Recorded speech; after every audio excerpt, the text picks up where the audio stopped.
mate. 40th anniversary of Listen Like Thieves. This is huge, man. I know, isn't it? Can you believe it's 40 years? I really can't. Tell me about producer Chris Thomas. I mean, this guy is massive. Dark Side of the Moon, the Beatles' White Album. This is the first time you guys work with him on this album.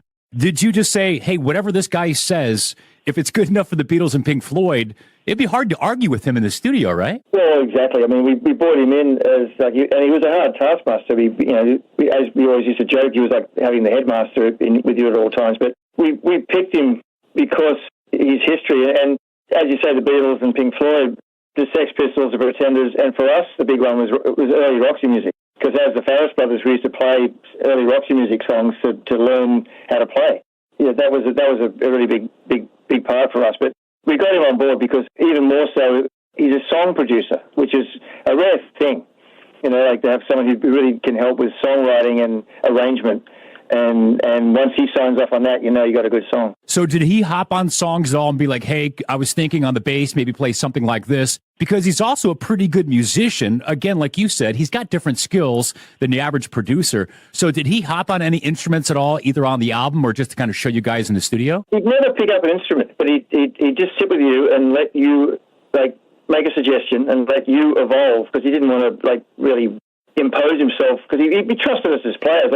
He came and saw us in concert and said, it's like there's two INXSs. There's the INXS live that's really powerful and gels, and the INXS in the studio that's a bit more fragmented and kind of,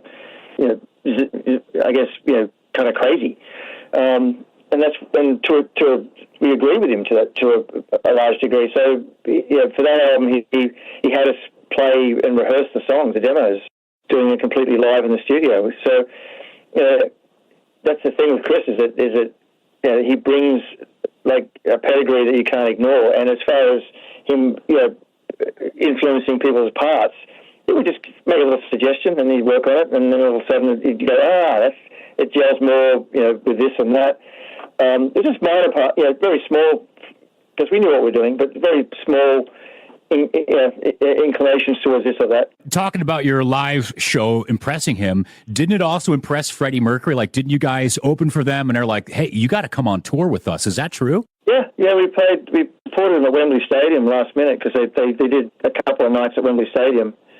And then the first band that opened the first night didn't go down well, got pelted off stage with all sorts of vegetables and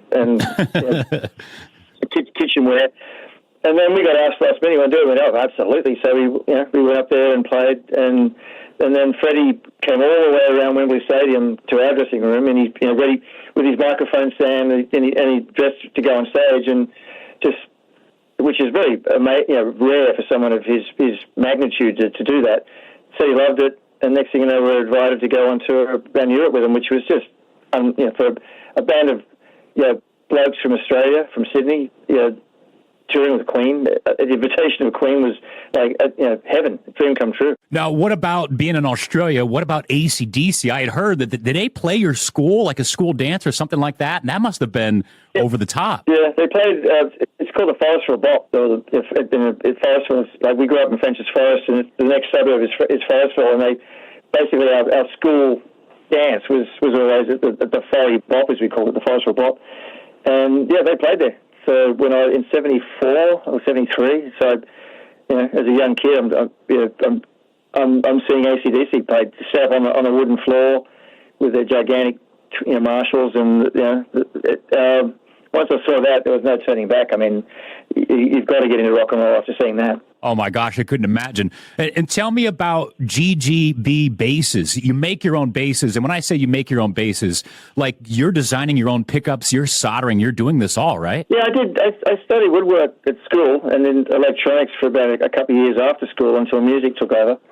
But that's what a bass is. It's wood and electronics. So I've been working on my pickup design since I've been living in America for 20 years, but I started way back when I was in Australia. So I finally designed it, got it right, patented it about 4 years ago, and built, 10 prototypes myself. And now I have a company near where I live here in Carlsbad, California, in Orange County, that they hand build them for me. So, they're out GGB basses. They're out there right now, ggbbasses.com. So I'm very happy with them. So it's another part of my journey. And I saw a shot of your pedal board. It's pretty impressive, especially for a bassist. You don't typically think of a bassist having a pedal board. That's like these guys that are shredding on the guitar. But yours is quite massive. What kind of effects or sounds do you like to incorporate live on stage, whether it was with INXS or with your band Ashen Moon? Well, INXS, I kept it pretty simple. I mean, it was just choruses, and I did use a synthesizer pedal because I use synthesizer in the studio for What You Need and Need You Tonight. And with INXS, that was kind of the most out there I get would be to use a synthesizer that I played with a bass. But with Ashen Moon, because it's a 4-piece and it's my music, I wrote it, I can really sort of venture out and be more adventurous. But I'm building boards. I'm working with a guy in Australia from a company called Mostronics, and he's designed 2 pedals that he's putting together right now. Like he sent through the circuit designs yesterday. So it's kind of exciting. I've always been a bit of a tinkerer, a bit of a not a nerd, but just I love pulling things apart and rebuilding them because by necessity, as a young bass player with INXS, I'd have to buy the cheapest bass I could find and pull it apart and try and make it better because I couldn't afford good ones. Now, you mentioned What You Need, and I had heard the song almost didn't come together. Listen Like Thieves is basically done. Then producer Chris Thomas is like, you guys, I need a hit. Go write a hit. And then you do. That's insane. Well, yeah, as you said before, like whenever Chris Thomas says goes and he says we need another song, we're like, okay. And we went back and re-listened to the demos, and Tim went, I think Andrew's got that song, Funk something or other. And so we went back and listened to it and went, yep. And then just Michael Andrew disappeared into a corner and wrote What You Need. And then we recorded it, had it recorded in an hour, a couple of takes, and then we mixed it and it was ready to go. So the freshness of it, you can hear it today, but that's because it was done in kind of record time. But yeah, that's Chris Thomas had the wherewithal to realise that we needed a hit, and we wrote one, our first top 5 in America. So yeah. 40th anniversary of Listen Like Thieves is out now. You can even get it on vinyl.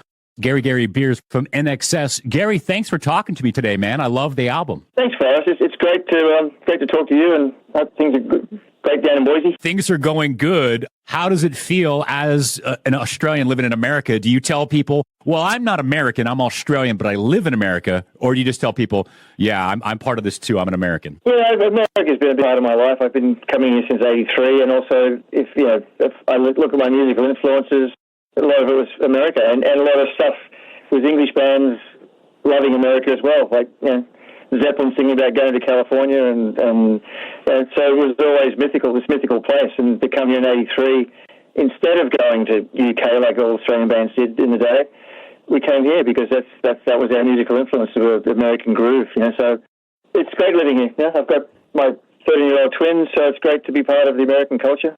Interesting times now, but it'll all get better. Well, Gary, thanks again, man. It's been great to talk to you today. Thank you, mate. All the best.